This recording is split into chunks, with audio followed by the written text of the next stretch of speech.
12 ikasleek Itsasmendiko Irene Artzain Eskolaren 14. ikasturtea amaitu dute aurten. Teorikan eta praktikan guztira 5 hilabete. Gazte hauek artzaintzan profesionalizatu dira.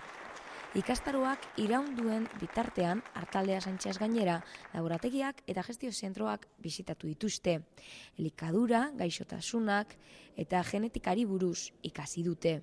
Ikastaro honetan ikasi denetarik ikasi dugu.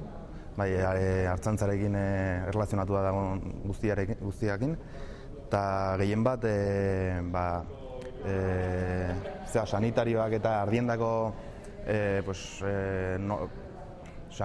sanidadean kontuan eta hola, gero manejoar, Artaldean manejoa ere asko ikasi gurrekin, eta gero baita teknika berriak eta berrikuntza horiek beharrezkoa dira gaur egun, kompetentzia handia dago eta guztiz beharrezkoa da hortarako. Eta hortan laguntza asko izan dugu, Artzain Eskola.